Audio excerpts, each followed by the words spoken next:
Hey there, Heather, ho there. It's Jeff Cutter Diamond welcoming you to another Cutter Top 10 video. And today we're going to be looking at the top 10 junior hockey teams of all time in the Canadian leagues. That being the Western Hockey League for the West Coast of Canada and some teams in Washington State, the OHL, which is primarily Ontario, and some franchises in Michigan and Pennsylvania, and the Quebec Major Junior League. So, consisting of Quebec and the United Provinces. So anyway, of course, you can kind of see me with the jersey for my beloved Kitchener Rangers on there. That's why I'm wearing the Kitchener jersey for this video. And let's take a look. And there are two Kitchener Ranger teams in the top 10. It's a little bit of bias, but I didn't give them very high numbers. I gave them decent numbers. All right, so let's start with number 10, the 1990 Oshawa Generals. Oshawa was a fast-paced team in the OHL. They were hot. They had some great prospects like Mike Craig and, of course, the biggie Eric Lindros. Of course, Oshawa got Eric Lindros from Sault Ste. Marie because his parents, Carl and Bonnie, who are basically called the ultimate hockey helicopter parents at the time, got bitchy and wanted Eric to be closer to home. So they forced Sault Ste. Marie to trade him to Oshawa. So the 89-90 Generals were pretty decent and all that. And got to the Memorial Cup final against, guess who? Kitchener! Anyhow, the 90 Generals with Eric Lindros looked good. Kitchener and Oshawa battled each other in the OHL final, and they also battled each other in the Memorial Cup final. Now, because the OHL was hosting the tournament, they got to have the host team and the winning team of the OHL championship. Unless it was both, and that means that the runner-up in the OHL final got the trip, got the thing in the hometown team. Unfortunately, though, Hamilton was supposed to host the 1990 Memorial Cup at Copps Coliseum. Unfortunately, though, their hockey team sucked so badly, it wasn't even funny. So the OHL had their finalists, Oshawa and Kitchener, make it in. They faced each other in the final of the Memorial Cup, and then, the OHL final, and then the Memorial Cup. And it ended in double overtime as Bill Armstrong let go a shot that somehow got past the screened Mike Torchia in the Ranger net, and Oshawa won in double overtime. It was amazing. But one of the most impressive sportsmanship moments was when Oshawa goalie Fred Brathwaite actually went over to Mike Torchia and basically patted him on the head, saying no hard feelings and all that. But yeah, the Big E was just this big prospect. Quebec took him number one in 91, but he didn't want to report to Quebec. A lot of people said it was because of the language, but no, it was because he didn't like the way the organization ran. But unfortunately, people didn't believe that in the 90s. So practically he went to Philadelphia. Number 9 is the 1977 New Westminster Bruins of the Western Hockey League. They had a physical, bruising style, and Punch McLean was a pretty good head coach out west. New Westminster bulldozed their way to the Memorial Cup. They were dominant in the WHL playoffs. They were on tap for the Memorial Cup, and they won the Canadian Hockey League championship and all that. There were a pair of future NHLers. Stan Smyl, who would spend his entire career with the Vancouver Canucks, like staying out west, and John Grodnick, who would play for Detroit, Quebec, and New York, among other teams. I was covering the Rangers. But yeah, Grodnick was a pretty good player and all that. Number 8 is the 1982 Kitchener Rangers. Yeah, I know, a little bit biased, but anyway, yeah, I put them at number 8. The 82 team was pretty impressive and all that. Coming off the season in 1981, they actually got to the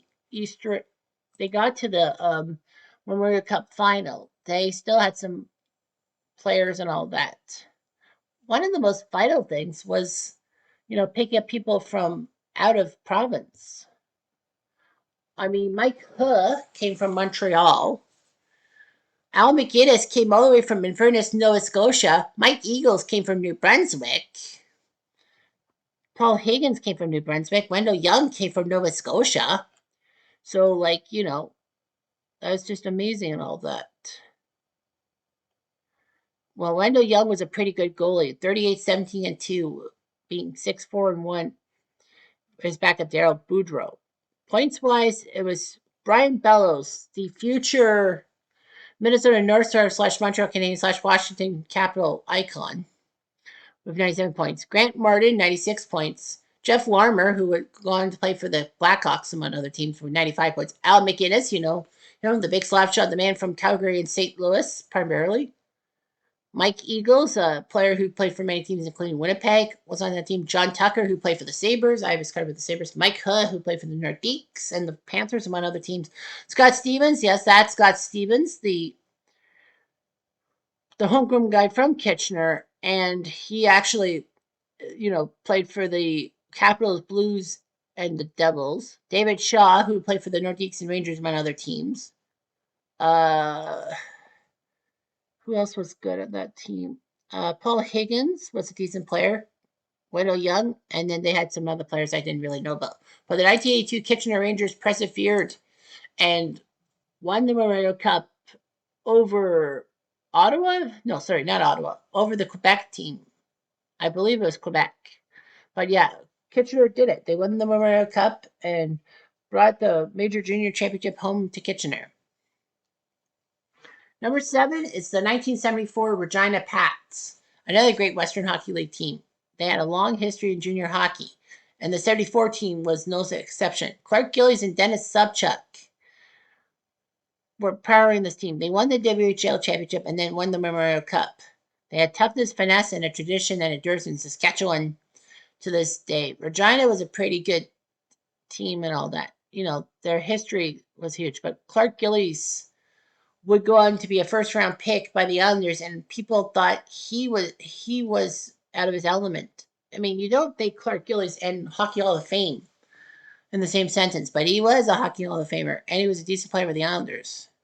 Basically on the back burner compared to people like Dennis Potvin, Mike Bossy, and Billy Smith. Subchuk did okay, too. Number 6 is the 2003 Kitchener Rangers. Kitchener! Yeah, I know, but that's my second bias, and don't worry. I wasn't going to put them top 5. The 2003 Kitchener Rangers were pretty impressive and all that. They had some great talent. They had a guy from the Czech Republic, which they picked up in the import draft by the name of Peter Kenko, who would actually change his hairstyle to a mohawk and color it differently every time they went in the playoffs and all that. There were a lot of Ontario guys. Chad McCaffrey was from the Kitchener area, and so was Scott Dickey, who was their main goal, the Kitchener main goalie of 37-3. Carlo DiVincenzo was 12-8-2, and Matt Harpwood was 4-1. So Scott Dickey was pretty impressive in the nets. And the 2003 Kitchener Rangers had a few hiccups on their way to winning the OHL title, but they managed to do it and took out Plymouth, who basically was their whale. Well, literally, Plymouth was with the Whalers. But the fact of the matter was that, yeah, Kitchener finally got through it. And unlike 1990, Kitchener could not, strive to be the backup team in the OHL because there were because the tournament was in Quebec. So the Quebec League had 2 teams in it. And the Western and OHL, they're champions. So Kitchener won the OHL championship with people like Mike Richards, who would be a Flyers icon before being traded unfairly to LA, but the joke was on the Flyers. He won 2 cups with them. Derek Roy, great player for the Buffalo Sabres. Peter Kenko, as I said, Andre Benoit. Gregory Campbell, remember him from the Boston Bruins? His penalty killing prowess, that was him. Evan McGrath, Steve Eminger, flame out in the NHL, but he was decent with Washington. David Clarkson, who the Rangers picked up, he was a future Devil and Leaf. To my thing, Adam Keefe, a responsible NHLer, was there. Scott Dickey in the nets, Matt McCann. That's it. That's all you really need to know. But yeah, Kitchener dominated the Memorial Cup, beat Quebec 5-2 to win. No, beat Hall or Gatineau, it's now called 5-2 to win the Memorial Cup and bring the Junior Championship home to Kitchener. Unfortunately, 2008, Kitchener hosted the Memorial Cup, but botched it, losing to Spokane. And yes, that was the year that the Spokane captain ruined the Memorial Cup trophy. front of everyone in Kitchener. Number 5, the 2013 Halifax Mooseheads. So we go to the Quebec League for this one. And Halifax had a very decent team in the Quebec Junior League. By 2013, they got their first Memorial Cup. They dominated the Quebec League and had creative playmaking and explosive offense and had a lot of maritime talent. Of course, one of the great maritime players, not named Sidney Crosby, was Nathan MacKinnon, who came from Cole Harbour, Nova Scotia, the same as Crosby, but MacKinnon and Jonathan Drouin helped the Mooseheads win the championship, so that was amazing. Number 4 is the first American team to win the Memorial Cup, the 1983 Portland Winterhawks. This was actually the first year that the Memorial Cup format with 4 teams got into play. Usually it was the Western champion, the Ontario champion, and the Quebec champion in a double round robin, and then the top 2 teams face each other in the final. But they changed it to have the Western Ontario and Quebec championships and the host team, as long as they do well. There have been times, like I believe 1991, when Beauport had a Quebec team and actually got the host Memorial Cup, but they couldn't compete, so the 2 Quebec finalists had to come in. But nevertheless, Portland stunned a lot of people by winning the Canadian Junior Hockey League Championship. They had some great jobs, and it brought junior hockey to the forefront, and many cities in the United States went for it, like Detroit, Plymouth, and Erie, among others. Of course, the Winterhawks had 2 key players who would be NHL icons. Ray Ferraro, known for his overtime scoring heroics in '93 for the Cupcakes, aka the Islanders. He also was with the Thrashers and the Whalers, among others. And of course, TSN hit the cover commentary. And Cam Neely, remember him? Who's the dead man who's dropped the salt shaker? Yeah, in Wayne's World. But yeah, Cam Neely was an icon and all that for both the Canucks and the Bruins. People forget he started out with the Canucks for like 3 years, and then the Bruins picked him up in a big trade for Barry Patterson, which helped Boston out. So Cam Neely was there, 50 goals in 50 games, but it was not officially 50 games because of his knee injuries. Number 3 is the 1995 Kamloops Blazers. Kamloops were basically the team of the early 90s, the dominant side, winning 3 Memorial Cups in 4 years. The 94-95 team stood above the rest, mostly because the NHL season was a short season. They didn't really have a lot of people. 3 future NHLers helped them win their 3rd Memorial Cup in 4 years. One by the name of Shane Doan, who would be an icon for the Phoenix Coyotes in historical references. I think he stayed with the Jets/Coyotes. He did play a season in Winnipeg before they were the Coyotes. Darcy Tucker, forever a great Leaf and all that. Darcy Tucker did his job in the NHL. And, he was a tough player. And Jarome Iginla, who, was big. Dallas picked him up in the first round of the 95 draft and then decided to trade him to Calgary to get Joe Nieuwendyk. It was kind of a win-win trade because Nieuwendyk helped the Stars and later the Devils to a Stanley Cup, the Stanley Cups. And the Flames got their man for like 18 years, Jarome Iginla. So it all worked out great. And Iginla's in the Hockey Hall of Fame. So you can't complain.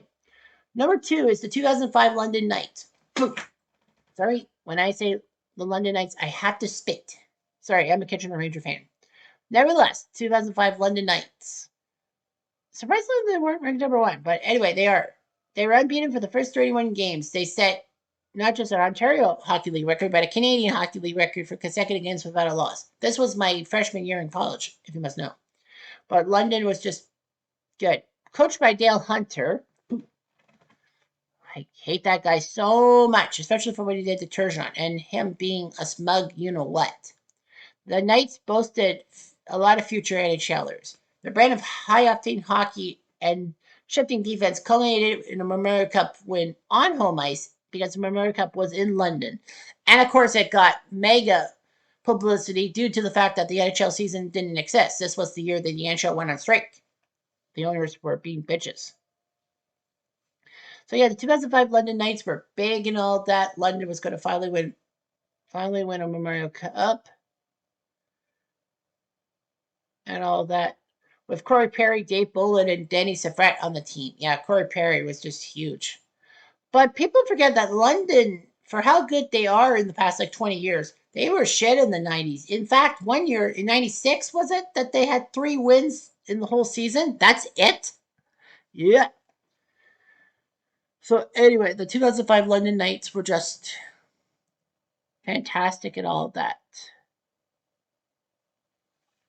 So, yeah, they did quite well. And, London faced Rimouski in the final. And guess who plays for Rimouski? Sidney Crosby. So it was perfectly set up. Perry versus Crosby for the Memorial Cup trophy. And number 1 is the 1979 Peterborough Petes in the OHL. They dominated the OHL. Gary Green was a coach, and then a few years later, at age 26, he became the Washington head coach. He had stifling defense but balanced offense. They won the Memorial Cup, and they had several NHL stars like Steve Larmer and Tim Tripper. But the fact of the matter was that Peterborough stifled their defense, their teams and all that, which were their opponents. So that works out in the end. And hell, they're not London. So, everyone wins out in the end. I know I apologize to the Quebec Major Junior League for not that many teams in the Western League. But that's just the way the narrative shifted, was more towards Ontario and all that.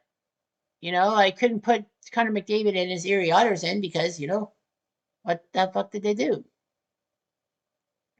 I could have put the Quebec Ramparts when they won the Memorial Cup for Patrick Roy being their head coach, but I can't show that much bias, although I am a Kitchener Ranger fan. Regardless, I'm Jeff Diamond. Adieu.